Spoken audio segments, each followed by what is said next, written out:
DG and IGP sir Saleem sir ಅವರ ಆದೇಶದಂತೆ ಇಡೀ ಕರ್ನಾಟಕ ರಾಜ್ಯದಲ್ಲಿ ಎಲ್ಲ ಜಿಲ್ಲೆಗಳಲ್ಲೂ ಲಾಕ್ಡ್ ಹೌಸ್ ಬೀಚ್ ಸಿಸ್ಟಮ್ ಅಂತ ಒಂದು ಸಿಸ್ಟಮ್ ಆಯೋಜಿಸಲಾಗಿದೆ. ಇದು ಯಾವ ರೀತಿಯಲ್ಲಿ ನಡೀತದೆ ಅಂತ ಹೇಳಿದರೆ, ನೀವು ನಿಮ್ಮ ಮನೆ ಬಿಟ್ಟು ಒಂದು 2-3 ದಿನ ಅಥವಾ 3 ದಿನಕ್ಕಿಂತ ಜಾಸ್ತಿ ಎಲ್ಲ ನೀವು ಮನೆ ಬಿಟ್ಟು ಹೋಗ್ತಾ ಇದ್ದರೆ, ನೀವು ನಮ್ಮ ಉಡುಪಿ ಜಿಲ್ಲಾ ಪೊಲೀಸ್ ಕಂಟ್ರೋಲ್ ರೂಮಿಗೆ ಕಾಲ್ ಮಾಡಿ, ನಾವು ಈ ಥರ ಮನೆ ಬಿಟ್ಟು ಹೋಗ್ತಿದ್ದೀವಿ, ನಮ್ಮ ಮನೆ ಮೇಲೆ ಒಂದು ನಿಗಾ ವಹಿಸಬೇಕು ಅಂತ ನಮಗೆ ತಿಳಿಸಿದರೆ, ನಾವು ನಿಮಗೆ ಒಂದು ವಾಟ್ಸಪ್ ನಂಬರ್ ಕೊಡ್ತೀವಿ. ಆ ನಂಬರಿಗೆ ನಿಮ್ಮ ಮನೆ ಲೊಕೇಶನ್ ಹಾಗೂ ಇತರ ಡೀಟೇಲ್ಸನ್ನು ಕಂಟ್ರೋಲ್ ರೂಮ್ನವ್ರು ಕೇಳೋ ಹಾಗೆ ಕೊಟ್ಟರೆ, ನೈಟ್ ಬೀಟ್ ಸ್ಟಾಫು ಕನಿಷ್ಠ 1 ಸರ್ತಿ ಅಥವಾ 2 ಸರ್ತಿ ನೈಟ್ ಬೀಟ್ ಇರುವಾಗ ನಿಮ್ಮ ಮನೆ ಹತ್ರ ಬಂದು ಚೆಕ್ ಮಾಡಿ ಏನು ಸಮಸ್ಯೆಗಳಿಲ್ವಾ ಅಂತ ಚೆಕ್ ಮಾಡಿ ಮತ್ತು ಸೇಫ್ಟಿ ಎನ್ಶೋರ್ ಮಾಡಿ ಬರಲಾಗ್ತದೆ.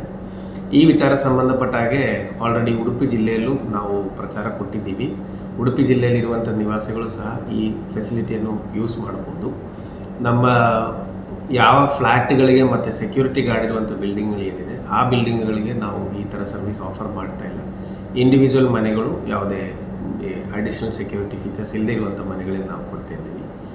ಇದು ಇದ್ರೂ ಸಹ ನಾನೆಲ್ಲ ಸಾರ್ವಜನಿಕರ ಹತ್ರ ಮನವಿ ಏನಂತ ಹೇಳಿದರೆ, ನೀವು ನಿಮ್ಮ ಮನೆಗೆ CCTV ಕ್ಯಾಮ್ರಾಗಳನ್ನು ಅಳವಡಿಸಬೇಕು, ಅದಕ್ಕೆ ಕ್ಲೌಡ್ ಸ್ಟೋರೇಜ್ ಕೊಡಬೇಕು, ಅದಕ್ಕೆ ವ್ಯೂಯಿಂಗ್ ನಿಮ್ಮ ಕೈಯಲ್ಲೂ ಇರಬೇಕು, ಅದರೊಟ್ಟಿಗೆ ಅದರದ್ದು ಪವರ್ ಕನೆಕ್ಷನ್ 24/7 ಇದೆ ಅಂತ ಎನ್ಶೋರ್ ಮಾಡಬೇಕು. ಅದು ನಿಮ್ಮ ಕಡೆಯಿಂದ ಇರುವಂಥ ಜವಾಬ್ದಾರಿ. ಒಂದು ಹೆಚ್ಚಿನ ಜವಾಬ್ದಾರಿಯಾಗಿ ನಾವು ಪೊಲೀಸ್ ಇಲಾಖೆಯಿಂದ ನಾವು ಈ ಥರ ಸರ್ವಿಸ್ ನಿಶುಲ್ಕವಾಗಿ ಕೊಡ್ತಾ ಇದ್ದೀವಿ. ಉಡುಪಿ ಜಿಲ್ಲೆಯಲ್ಲಿರುವಂತಹ ನಿವಾಸಿಗಳು ಈ ಸರ್ವಿಸನ್ನು ಬಳಸ್ಕೋಬಹುದು ಅಂತ ನಾನು ಈ ಸಂದರ್ಭದಲ್ಲಿ ಹೇಳೋಕ್ಕೆ ಇಚ್ಛೆಪಡ್ತೀನಿ. ಧನ್ಯವಾದಗಳು.